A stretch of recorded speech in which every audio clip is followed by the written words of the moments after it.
Hello friend, स्वागत आहे माझ्या YouTube channel R D pharma मध्ये. आणि मित्रांनो, या व्हिडिओमध्ये आपण डिस्कस करणार आहेत अन्न व औषध प्रशासन महाराष्ट्र राज्य भरती. मित्रांनो, एफडीए मध्ये वॅकन्सी आलेली आहे, तुम्हाला माहितीच आहे. तर खूप सारे स्टुडंटने विचारलेलं सर की जे टेक्निकलचा सिलेबस आहे, तर या सिलेबस वरती कोणत्या पॉइंटची आम्ही स्टडी करणार. तर मित्रांनो, या व्हिडिओमध्ये मी सांगणार आहे जे बायोकेमिस्ट्री हा सब्जेक्ट दिलेला आहे सिलेबस मध्ये, तर या सब्जेक्टची स्टडी कशा पद्धतीने करायचे, कोणते कोणते इम्पॉर्टंट क्वेश्चन यावरती येऊ शकतात आणि या सब्जेक्टची स्टडी करताना तुम्हाला कोणते टॉपिक स्टडी करायचे.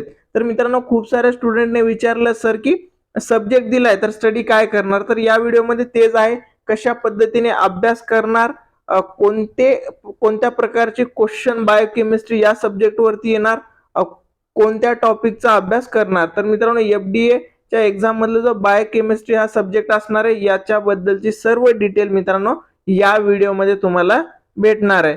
तर मित्रांनो, तुम्ही सर्वांनी सिलेबस बघितलेला असेल, त्यामध्ये एफडीए मध्ये बायोकेमिस्ट्री हा सिलेबस असणार आहे. तर मित्रांनो, बायोकेमिस्ट्री जर सब्जेक्ट बघितला तर या सब्जेक्टवर खूप जास्त टॉपिक आहेत.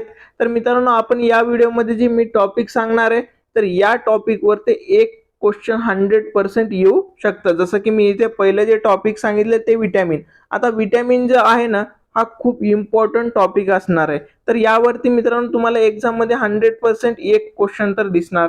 आता त्याची स्टडी तुम्हाला कशा पद्धतीने करायचे, ते त्याच्या रिलेटेड जे बुक आहे ते ऑलरेडी मी व्हिडिओमध्ये सांगितले. त्याच्या रिलेटेड मी पियुष पब्लिकेशनचं जीपॅट क्रॅकर बुक आणि त्याच्यानंतर मित्रांनो बायोकेमिस्ट्रीसाठी सत्यनारायण यांचं बुक मी सजेस्ट केलेलं आहे. त्यामध्ये तुम्हाला हे जे टॉपिक आहे त्याबद्दलची सर्व इन्फॉर्मेशन, सर्व स्टडी मटेरियल भेटून जाईल.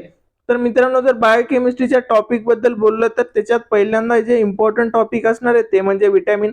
आता विटॅमिनच्या क्लासिफिकेशन वरती तुम्हाला क्वेश्चन विचारलं जाऊ शकतं. आता दोन टाईपचे विटॅमिनचे क्लासिफिकेशन आहेत, एक वॉटर सोल्युबल आणि फॅट सोल्युबल. तर ते कोणते कोणते ते तुम्हाला माहिती असणं गरजेचं आहे. जसं की समजा विटॅमिन B1 आहे, तर ह्याचं नाव काय असणं आहे हे माहिती असणं गरजेचं आहे. त्यानंतर मित्रांनो, तुम्हाला कोणत्या विटॅमिनची शरीरामध्ये कमी झाल्याच्या नंतर डिफिशियन्सी ऑकर होते ते माहिती असणं गरजेचं आहे. समजा जर विटॅमिन ए ची कमतरता असेल तर त्या सिच्युएशनला कोणता डिसीज ऑकर होऊ शकतो हे माहिती असणं गरजेचं आहे. सोर्स ऑफ विटॅमिन हे पण माहिती असणं गरजेचं आहे. त्याच्यानंतर आहे मित्रांनो, जे दुसरे इम्पॉर्टंट पॉईंट जर बघितला तो असणार आहे कार्बोहायड्रेट. आता मित्रांनो, कार्बोहायड्रेटचं क्लासिफिकेशन यावरती पण क्वेश्चन विचारलं जाऊ शकतं. त्याच्या स्ट्रक्चर आहेत खूप सारे कार्बोहायड्रेटचे, त्यामध्ये कोणतं फंक्शनल ग्रुप कुठे प्रेझेंट असतो यावर पण क्वेश्चन विचारलं जाऊ शकतं. त्याच्यानंतर मित्रांनो, महत्वाचा जो पॉइंट आहे तिसरा ते आहे लिपिड. आता लिपिडचं क्लासिफिकेशन असेल, त्याच्या स्ट्रक्चरल फॉर्म्युला रिलेटेड क्वेश्चन असतील, मेटाबॉलिझम रिलेटेड असेल, तर या सर्व गोष्टींची तुम्हाला इथे स्टडी करावी लागणार आहे.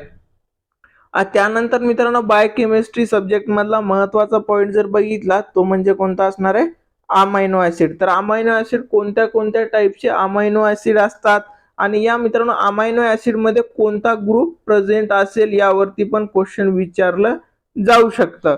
त्यानंतर आहे मित्रांनो महत्वाचा पॉइंट तो म्हणजे प्रोटीन.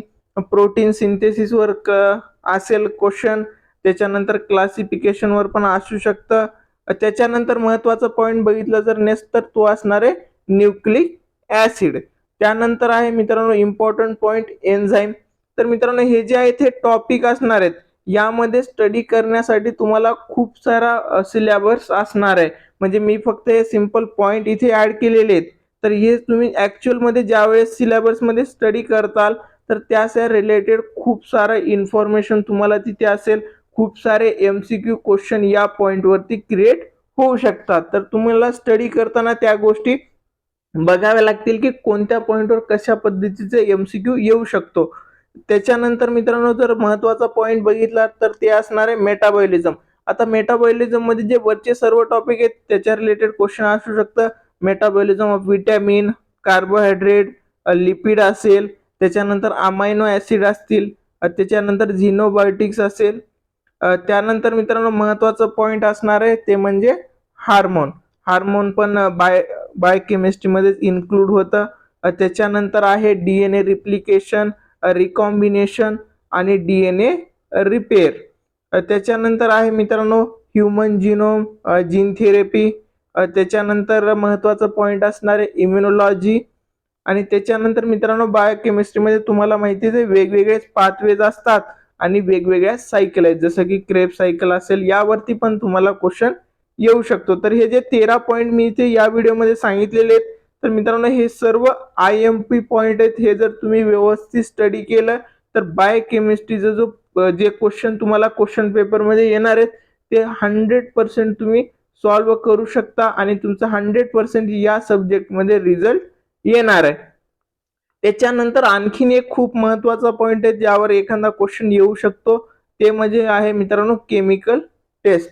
तर मित्रांनो तुम्हाला बायोकेमिस्ट्री हा सब्जेक्ट तुम्ही स्टडी केलाच असेल फार्मसीमध्ये, तर त्यावेळेस तुम्ही वेगवेगळ्या टेस्ट प्रॅक्टिकलमध्ये पण परफॉर्म केल्या असतील, की आयडेंटिफिकेशन टेस्टसाठी कोणती टेस्ट यूज केली जाते. इथं जर बघितलं, इथे मॉलिस टेस्ट जर बघितली, प्रायमरी टेस्ट फॉर कार्बोहायड्रेट, आणि इथे जर बघितलं की प्रोटीनसाठी पण वेगवेगळ्या टेस्ट दिलेले आहेत, विटॅमिन ए साठी आहे. तर मित्रांनो कोणत्या ह्याच्यासाठी कोणती टेस्ट यूज करतात हे तुम्हाला माहित असणं गरजेचं आहे. एक या टॉपिकवर पण एखादा क्वेश्चन येऊ शकतो. वॅन्डरबर्ग टेस्ट जी असणार आहे ती असणार आहे सिरम बिलिरुबिन साठी, ग्लुकोज साठी कोणती टेस्ट असेल, युरिक ऍसिड साठी कोणती असेल, तर हे तुम्हाला माहिती असणं गरजेचं असणार आहे.